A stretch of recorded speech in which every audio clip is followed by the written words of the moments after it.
Ladies and gentlemen, welcome to another edition of Let's Taste with the Intrepid Wino. My name is James Scaresbrook. Thank you very much for joining me. I'm really excited to be back with my tasting cap on in front of the camera, and certainly do appreciate all of the recent support.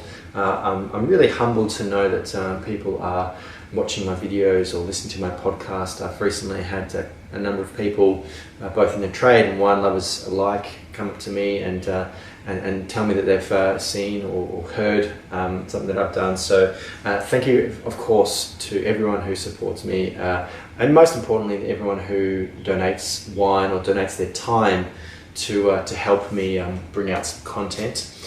Recently, I was down in Geelong for an event.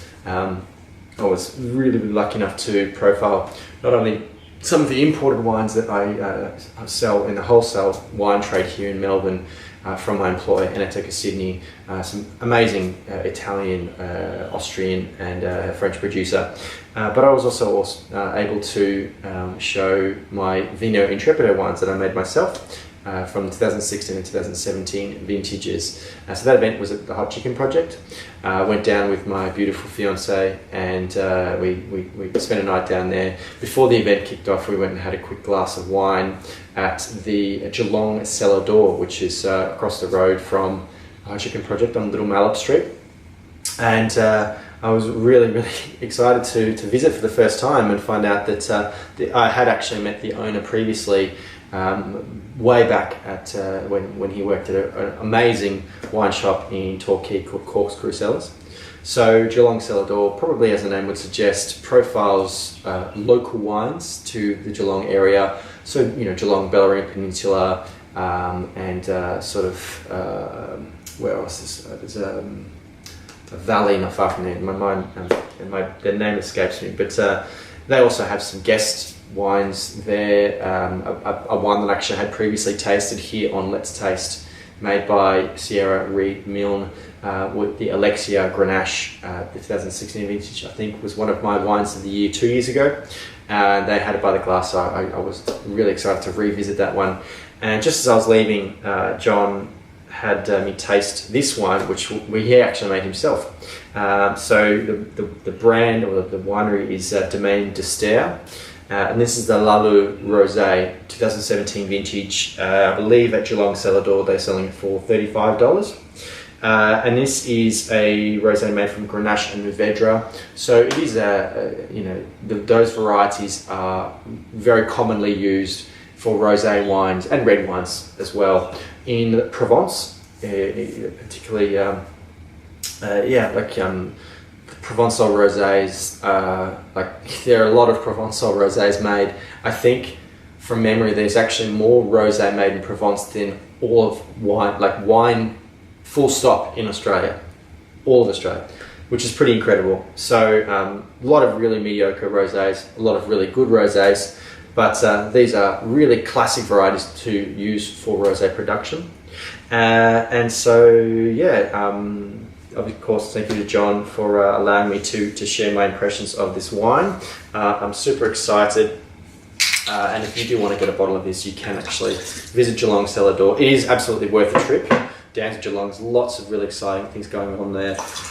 Probably one of the most important restaurants in Victoria, Igni, is down there. And there's lots of great wine bars and wine shops down there as well. Union Street Wine, I think I have profiled a wine that they made on a previous episode of Let's Taste. So here we go again, looking at another Geelong-based wine bar retailer, a wine that they've made. So looking forward to tasting.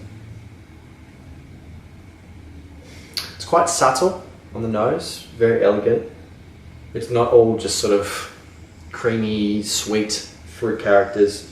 You know, there is some sort of strawberry and a bit of bitter cherry in there, but there's also just a little bit of savoury earthy notes. Are you comfortable there? Oh, okay. Is that how it's going to be right here? No, there's sort of like almost an almondy sort of character as well. So aromatically there is something a little bit more going on with this rosé, which is very exciting. Let's taste.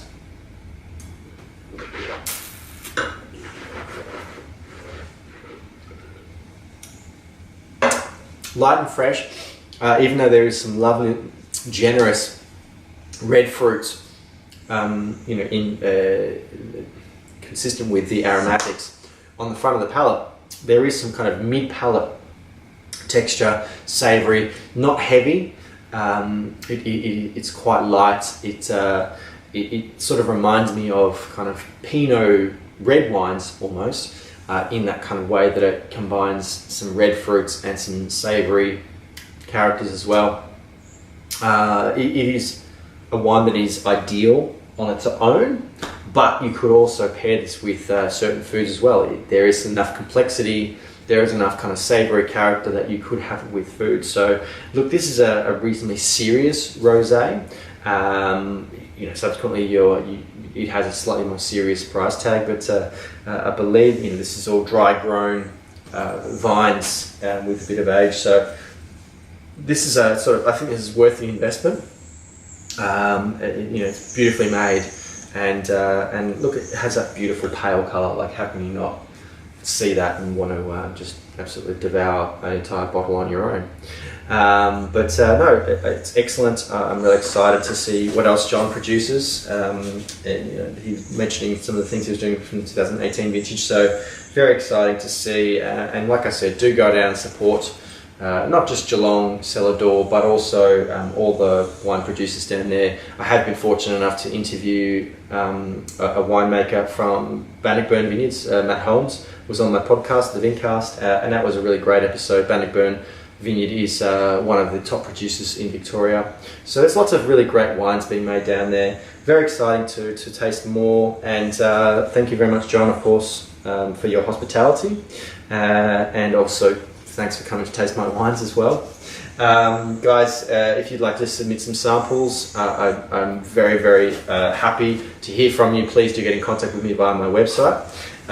If you enjoy this video, please hit the like button, share it on social media, leave a comment. I'd love to hear from you, and make sure that you are subscribed to the Intrepid Wino YouTube channel. You can visit me at intrepidwino.com. Lots of different information there, lots of different writing. You can find my podcast there as well. That's intrepidwino.com. And please do follow me on social media at Intrepid Wino on Instagram, Facebook and Twitter. But until next time, from me and from Milky, cheers.